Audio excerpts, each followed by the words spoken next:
উফ, সকালবেলা উঠে হুড়োহুড়ি করে রাজসভায় যাওয়ার জন্য তৈরি হয়ে নিলাম, কিন্তু গিন্নি সেই যে পুকুর পাড়ে ধুতে মাজতে গেল তার তো ফেরার নাম নেই। বলি ও গিন্নি, রাজসভায় যাওয়ার আগে যে চারটি মুখে দিয়ে যাব তারও কি উপায় নেই? তখন থেকে হন হন করতে করতে যে পা দুটো টনটন করছে গিন্নি। আরে আমি কি বিছানায় শুয়ে একবার এপাশ আর ওপাশ করছি? আমিও তো হাতের কাজগুলো চটপট সেরে ছুটে ছুটে আসছি। আর আমি তোমার পথ চেয়ে বসে আছি। আসছি গো আসছি, ও কি জ্বালায় পড়েছি।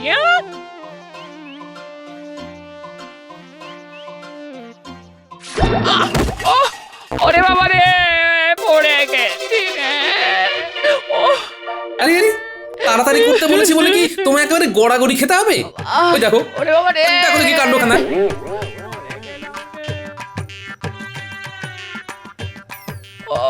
হ্যাঁ সেটাই তো করবে, দাঁড়িয়ে দাঁড়িয়ে দেখবে। ওরে বাবা রে, আস্তে গিন্নি আস্তে, পাড়া প্রতিবেশী শুনে ফেললে যে উল্টো পাল্টা ভাববে। পাড়া প্রতিবেশীর কথা ভেবে একেবারে ঘুম উড়ে গেল, আর এদিকে যে নিজের গিন্নি পড়ে গিয়ে হাত পা ভেঙে গেল, সেটা বুঝি কিছু নয় না? পড়ে গেলাম রে, এই কে কোথায় আছি? ওরে বাবা রে, পড়ে গেলাম রে। আরে আরে ও দিদা, কি অবস্থা তোমার? কি গো দিদা, তুই তো দেখছি একেবারে পা পিছলে আলুটাও হয়ে যাচ্ছে। ওরাও তেমনি, কোথায় সবাই মিলে দিদাকে তুলবি, তা না উল্টে হাসাহাসি করছিস। তা আবার করবে না? করবেই তো, দাদুও হাসছে, নাতিও হাসছে। ও এদিকে যা লেগেছে তার লেগেছে। ও ওরে বাবা রে, গেলাম রে। আমরা থাকতে তুমি আবার কোথায় যাবে দিদা? এই দেখো আমরা কেমন তোমাকে চাঙ্গা করে দিচ্ছি। এই ধর ধর, ভালো করে ধর দিদাকে। শুধু ধরলে হবে, তার সঙ্গে টানতেও তো হবে। হবে না হবে না, তোদের দ্বারা কিচ্ছু হবে না, আমাকে এভাবেই এখানে পড়ে থাকতে হবে। আহ, তুমি একটু চুপ করবে গিন্নি? এই তো ওরা কেমন ধরাধরি করে তোলার চেষ্টা করছে, আর ওরা না পারলে তো আমি আছি নাকি? তুমি ভেঙে পড়ছো কেন? এই তো ধরো ধরো ধরো, তারপর আস্তে আস্তে উঠে পড়ো দেখি। এই তো হচ্ছে। ডাক্তার, দাদুর কি শক্তি, দিদাকে তুলে দিয়েছে। এটাই আবার দেখার কি আছে, দাদু ছাড়া দিদাকে আবার কে তুলবে? যাক বাবা, সোজা হয়ে দাঁড়াতে পারলাম তাহলে। দাঁড়াবে না মানে? আলবাত দাঁড়াবে। দেখো গিন্নি, এইভাবেই আমি বারবার তোমার দিকে সাহায্যের হাত বাড়িয়ে দেবো, কোনো চিন্তা করবে না। এই তুমি থামো, বুড়ো বয়সে ভীমরতি হয়েছে তোমার, তাই মিষ্টি কথা যেন ঝরে ঝরে পড়ছে। তুমি করবে সাহায্য, তাহলেই হয়ে যাচ্ছে।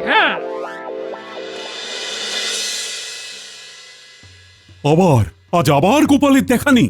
না না, গোপালও যেন বড্ড অনিয়মিত হয়ে যাচ্ছে আজকাল। আজকাল কি বলছেন মহারাজ? এটা তো গোপালের প্রতিদিনের অভ্যাস হয়ে গেছে। গোপালের এই অভ্যেস অন্যরা অনুসরণ করলে কি ক্ষতি হতে পারে? কোন ক্ষতির কথা বলছেন মহারাজ? এই তো বলতে না বলতেই সাক্ষাৎ গোপাল হাজির। তুমি তো জলজ্যান্ত ক্ষতিটা করছো গোপাল। দেরি করে সভায় আসাটা তো বাড়াবাড়ির পর্যায়ে চলে যাচ্ছে। তা আজ কেন দেরি হলো সেটা বলবে? গিন্নিকে সামলাতে গিয়ে দেরি হয়ে গেছে মহারাজ। ডাহা মিথ্যে কথা, এটা গোপালের একটা অজুহাত। না না না না না না, কোনো অজুহাত আমি শুনতে রাজি নই। দেরি করে আসার জন্য শাস্তি তোমায় পেতেই হবে। আগে মহারাজ, হাত বটে, তবে সেটা অজুহাত নয়, বরং সাহায্যের হাত। সেটা বাড়াতে গিয়েই দেরি হয়েছে, তবে তার জন্য যদি শাস্তি পেতে হয় তবে পাবো। বেশ, আজকের মতো ছেড়ে দিচ্ছি তোমায়। তবে এরপরে আবার এরকম করলে তোমার বেতন কাটার নির্দেশ দেব, কথাটা যেন মনে থাকে। আজ গোপালকে বাগে পেয়েও ঠিক জব্দ করা গেল। সে আবার নতুন কি কথা? তাই এইবার সে কিভাবে পাশ কেটে বেরিয়ে গেল শুনি শুনি।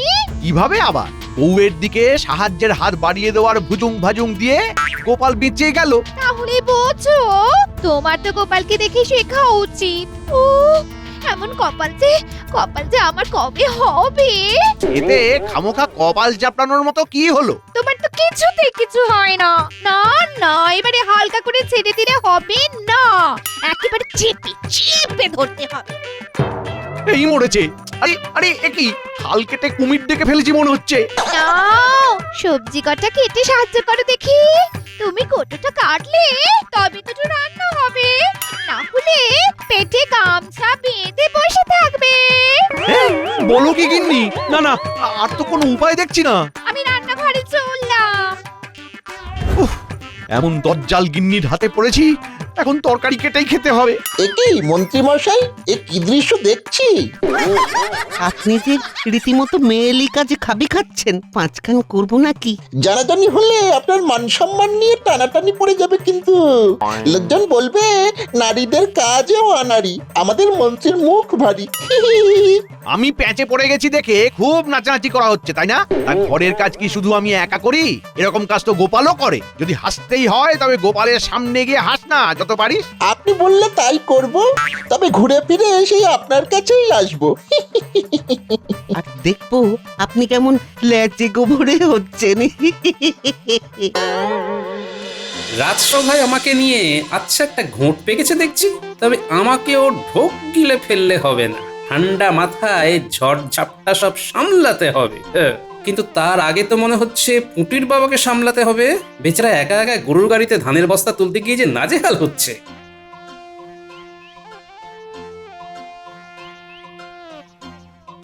আরে আরে, ওভাবে হয় নাকি? কই দেখি দেখি, দাঁড়াও দাঁড়াও, দুজনে মিলে একটু ধরাধরি করি। তুমি ধরবে গোপাল দাদা?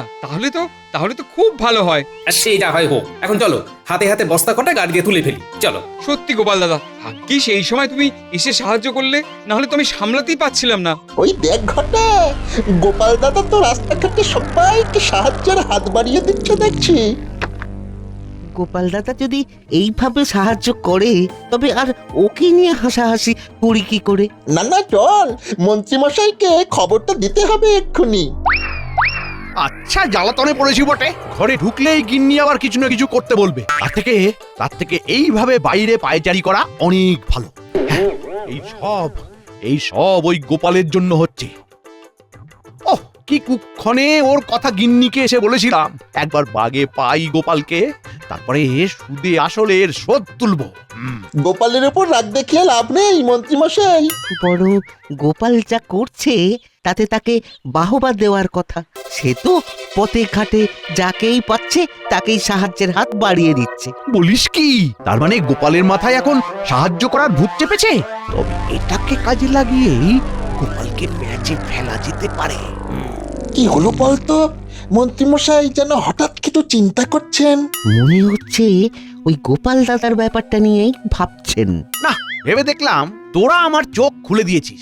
গোপালের এই সাহায্য করার মানসিকতাকে সত্যিই উৎসাহ দেওয়া দরকার। তবে এটাও দেখা দরকার যে গোপাল বেছে বেছে লোকের উপকার করছে নাকি সবার। সেটাও ঠিক কথা। কিন্তু আমরা কি করে দেখবো মন্ত্রী মশাই? এই তো কাছে আয়, আয় না, সব বুঝিয়ে বলে দিচ্ছি।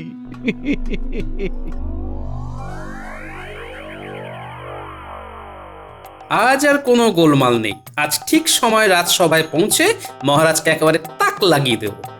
আরে আরে, তো কি খড় বোঝাই ঠেলা গাড়ি নিয়ে বটার ঘটা মনে হচ্ছে আইডাই করছে। দেখি দেখি,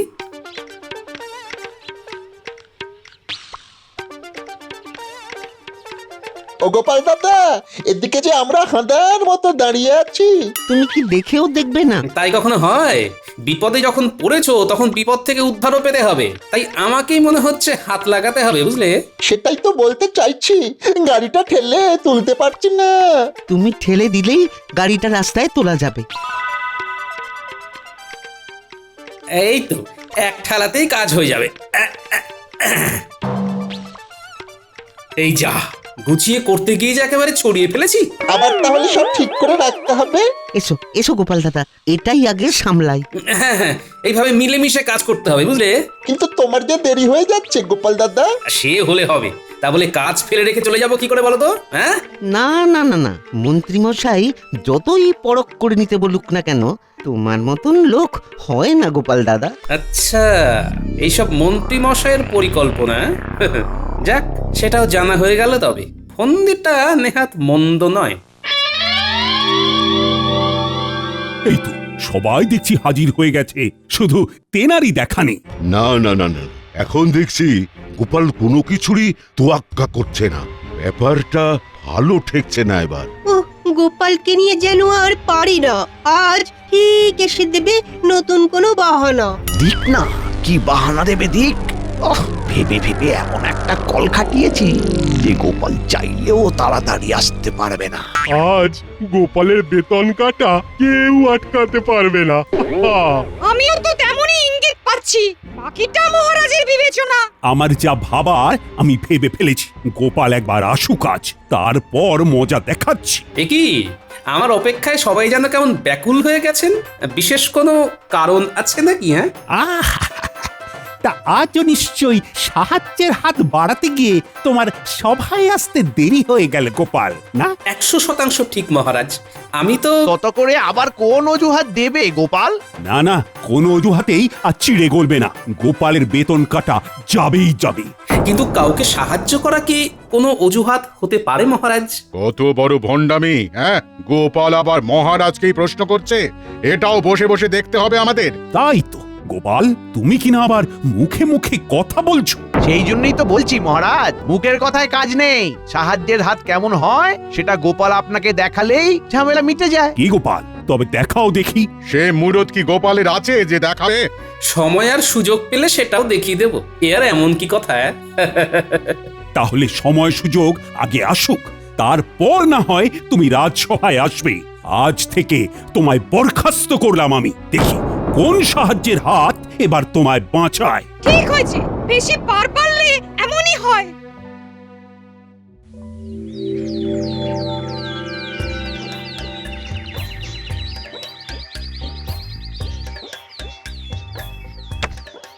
পুকুর থেকে জল নিয়ে আসা হয়ে গেল।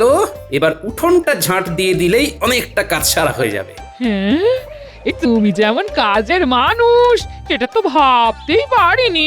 ভাবো ভাবো, এখন থেকেই ভাবা শুরু করে দাও গিন্নি। এখনো তো আরো কত কি দেখা বাকি।